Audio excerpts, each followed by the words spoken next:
Someone's in the kitchen with Bonnie. Yum.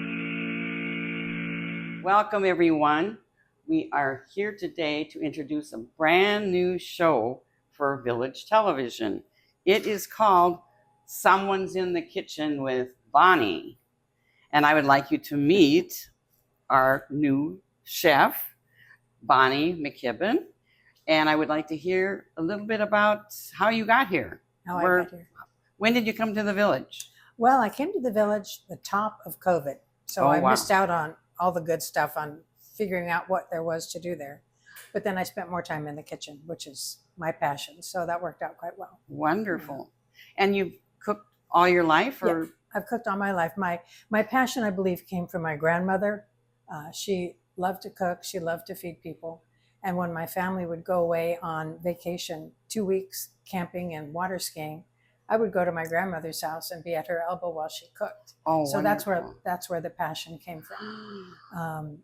And when I had been working at Xerox Corporation for about 21 years, and the opportunity came to take an early retirement. I was in my 40s. So I said, I'm going to do it. I took an early retirement and I went to culinary school. Where did you go? I went to Southern California School of Culinary Arts, and they did the Le Cordon Bleu program. So I got to learn high-end chef skills, which was really what I love to do.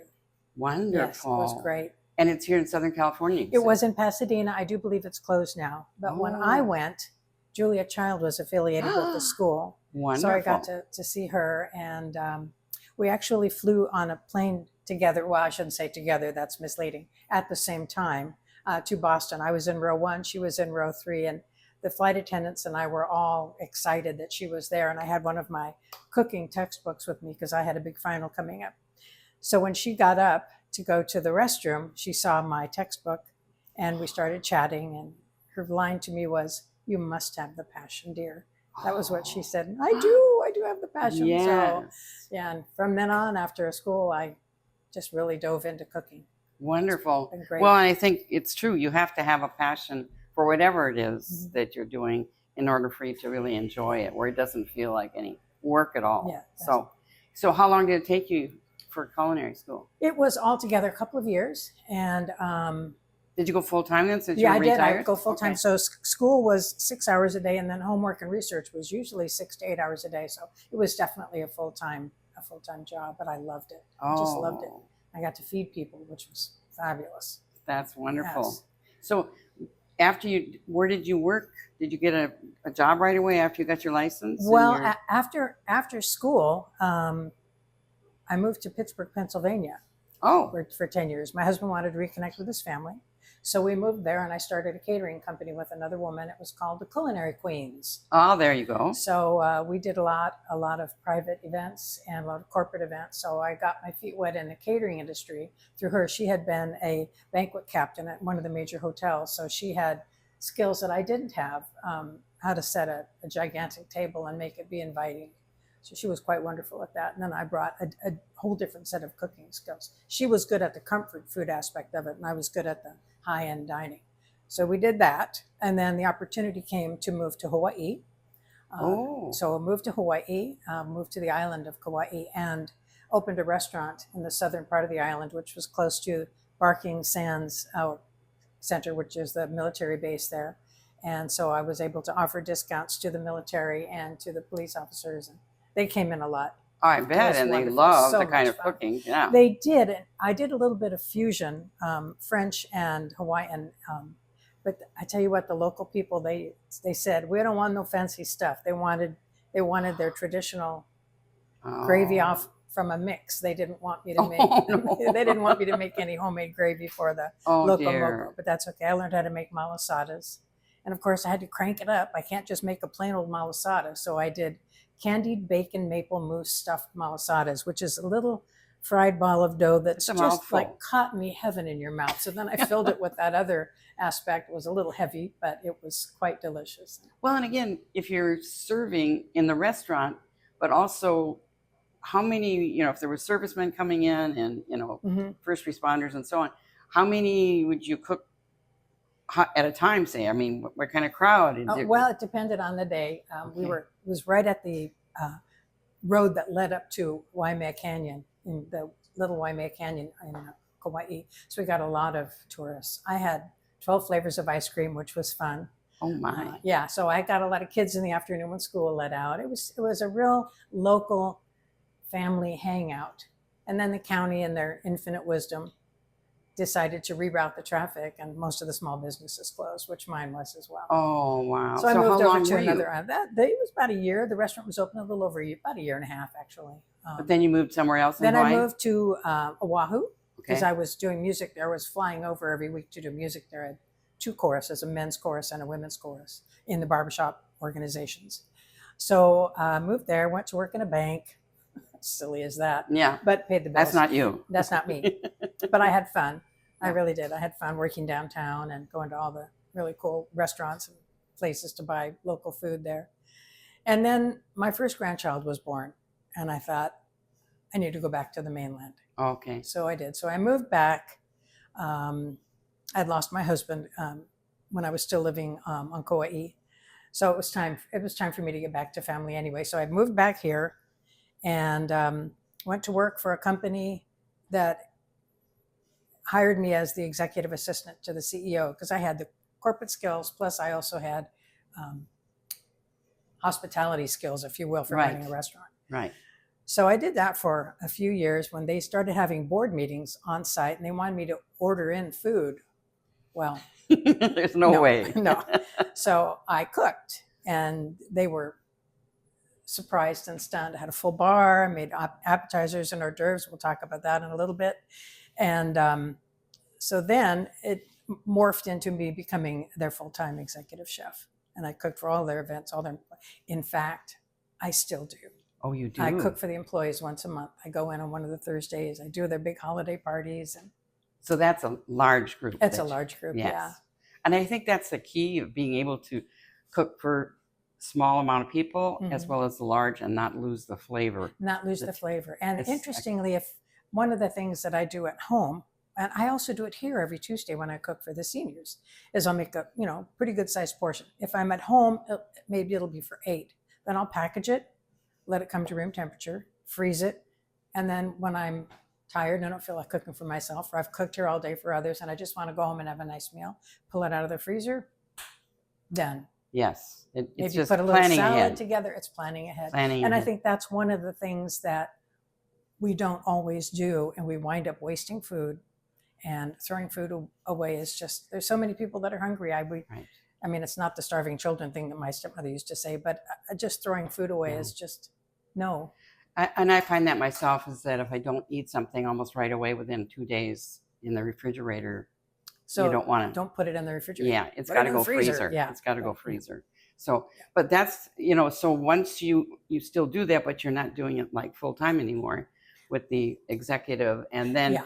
you ended up coming here. So I'm here. Yes, I hear it's supposed to be just a Tuesday meal, but of course the shopping takes, a couple days, as Yeah. does the planning. So I do cook a meal here for anywhere between 20 and 40 people.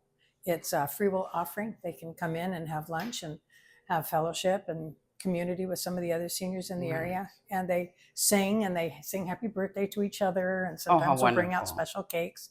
And then I feed them, and I feed them healthy food. I don't feed them packaged food. It's all healthy food. Right. And they like it. They all have fruit. Every time they're here, they have fruit. It's either in the salad or it's sliced and on Yeah. the side of the table. I did learn, unfortunately, my first month here, my dessert portions were too small. Oh, you definitely And like their sweets. So they like their sweets, and evidently as we age, and I think it's probably true. I think I feel this way. My taste enthusiasm goes up for sweets. Ah, So I is that started the making. excuse I can use? Yes, That it I'm is. getting older? Yes, you're getting older.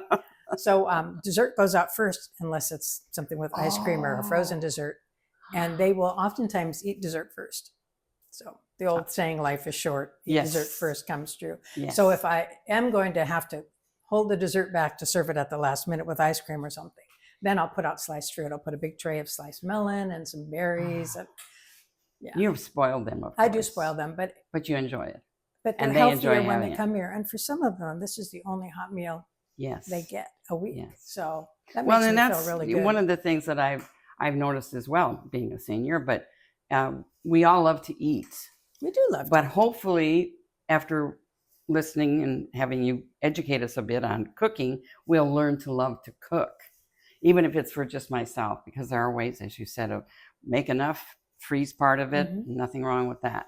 Nothing. So that's where I'm excited about the show itself, is the fact I love watching food shows, but they do it so fast, and they say things like, put a little heat in there, a little more acid in there. And I'm like, what, why? You know, Yeah. or why that cheese and not this cheese? And so that's the kind of things I'm hoping that you'll be able to, you know, tell us about. Cover a lot of different stuff. Yes. Yeah. There's so many topics that I think we can address, at least things that I'm curious about. So we'll do that. You know, each month we'll have a new, something new that you'll be sharing, or some new bit of information that we can talk about. Yeah. One of the things we were going to talk about today was a little bit of what's the difference, first of all, because I'm not that knowledgeable. Because we hear appetizers, we hear hors d'oeuvres, and we hear charcuterie. Okay. Are they the same, or are they different? They're different. Oh, so tell us what the difference Well, is. an hors d'oeuvre is something that's served before the meal. So you might be standing in a group having something to drink, and then a little hors d'oeuvre. That would be an hors d'oeuvre. Oftentimes they're passed. Oftentimes they're eaten with your fingers. So that could be hors d'oeuvre. Appetizer would be the first small plate that's served at a big dinner, like a multi-course dinner. The appetizer would be the first course. Okay. Yeah, could be in a amuse-bouche, just a little bite of something.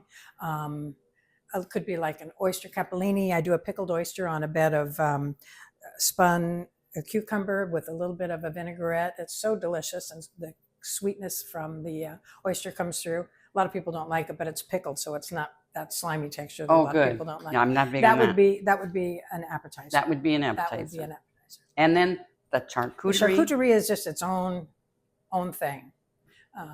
Everything but the kitchen sink. Well, actually, there are rules to charcuterie. Yes, okay. And the rule is 3, 3, 3, 3.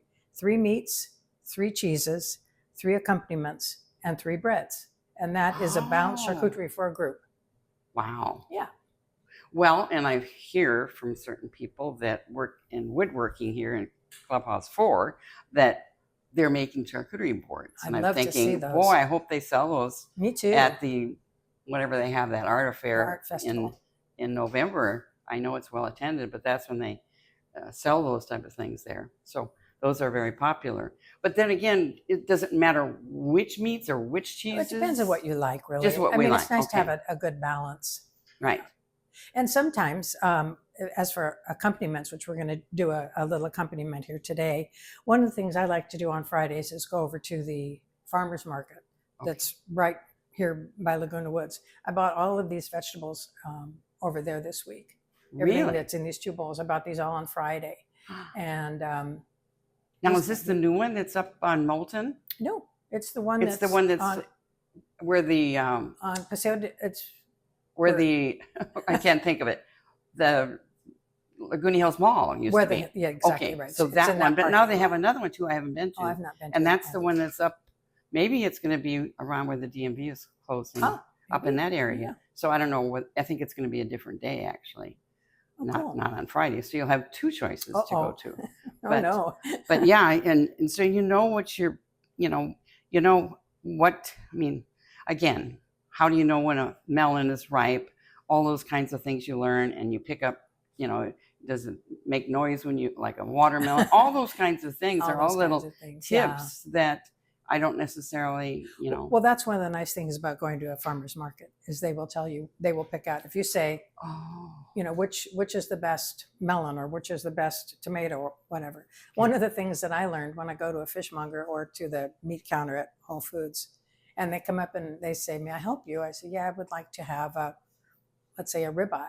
And they say, well, which one would you like? And I say, which one would you pick out for your mother? Oh, good girl. And so I've had really great luck with that. Yes, I would say they're not going to give you a bad one. No. And the one thing I like about this farmer's market is the mushroom man. He's got all kinds of mushrooms. Look how beautiful these are. I don't even know what they are. So these are enoki mushrooms. These are oftentimes used in Asian cooking. You've seen them in soups. They break off really easily. Oh, yes. They're so cute. This is a lion's mane. It's very delicate.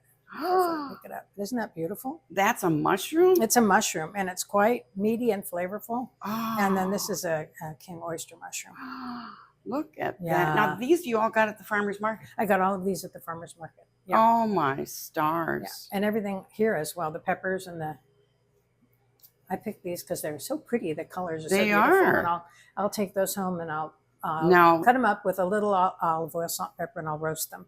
Oh, yeah. Mm-hmm. Now, do you ever just throw these on open flame? I do, yes. And I did buy a grill for her. I have an 8-foot grill out in the back that I grill for everybody here on occasion. That's one thing I watch. And they're like on fire. But they say, oh, it's got to be charred. It's got to be better tasty if it's charred. Yeah. So, like, these are jalapenos. Jalapenos, which are going to be nice and spicy. Mm-hmm. But what's this? That's a sweet pepper. Oh, it's a sweet one. So it's like the yellows, the oranges, the reds, more in that line. Yeah. And then, of course, there's a beautiful onion. And then I've got down here, I have some shallot. Shallots, yes, of course. I use that for sauces and things. Oh. Is there any one particular thing that you gravitate toward that's your favorite thing to, cook? It's like, when I was married, it was like meatloaf was always the greatest thing ever because I knew he'd always love that. Meatloaf and a baked potato and scalloped corn. That was the meal. That was always the meal. That's comfort food right there. It is. Yeah, it really is. My very favorite thing to do is to do an 8-course dinner for as many people as can fit at the table. Eight-course dinner for 8 is my very favorite. And then for each course, I take someone into the kitchen as I'm plating. We talk about the technique, if there's anything special that's used in it, the special spices, the vegetables that are used in it, if they're in, why they're in season, why we use them because they're in season, any special treatment to the proteins, whatever it is. And then when the dish is brought to the table, that person then hosts the informational part of the course, which is really fun. So everybody goes home educated.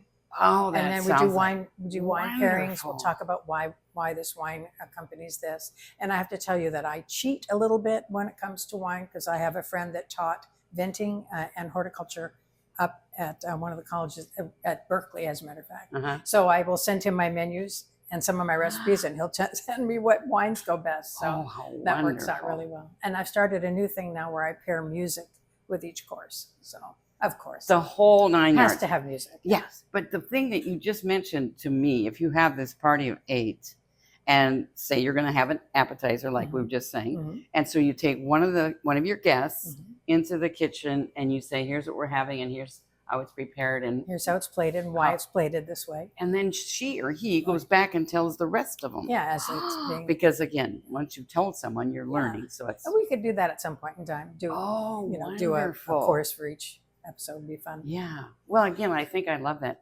learning part of it. Yeah. But again, you're involving your guests so that when they come to dinner, they know, oh, I get to learn something new tonight. Yeah. Plus a new pairing, as I said, with the wines and so on. And for some people, like I have a friend, all she will drink is Riesling with everything, and that's fine too. So I just make sure that That's my sister. That's my sister only drinks Riesling, sweet wine, and it's the Riesling that she likes, which I don't. That's okay too. Yeah, and I know what I've discovered for. As my clientele, as I'm aging and my clientele is aging, sometimes wine is not as good for us as it used to be.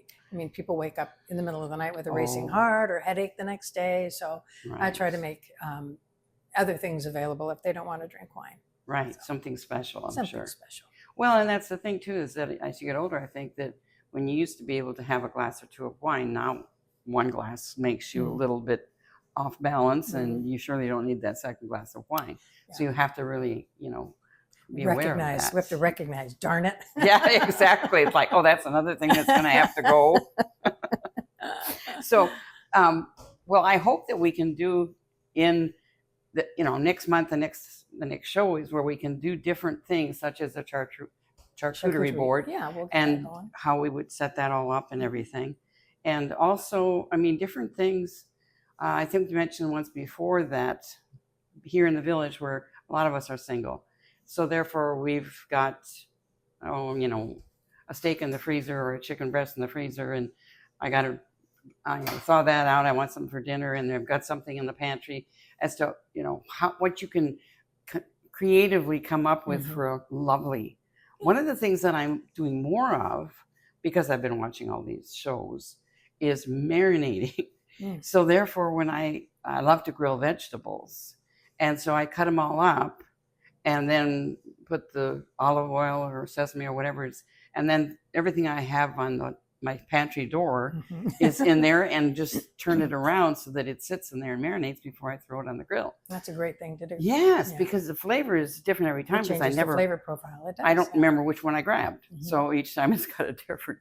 But I love doing that Yeah. because it adds something to my normal, just plain old carrots and potatoes. Yeah. So those are the kind of things I think it'll be fun for people to learn more about. And sauces. Yes. Sauces always enhance.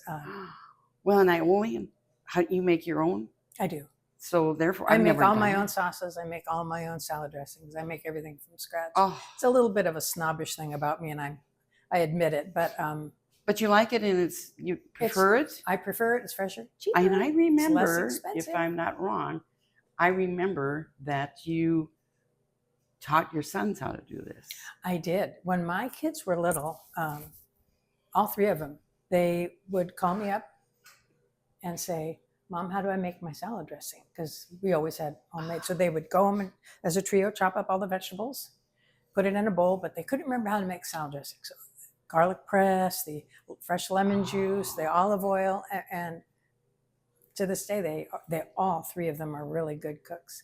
And the funny thing is, after I went to culinary school, then of course now the calls really ramped up. My oldest boy calls and he goes, Mom, I'm making this dish. How long do I cook it?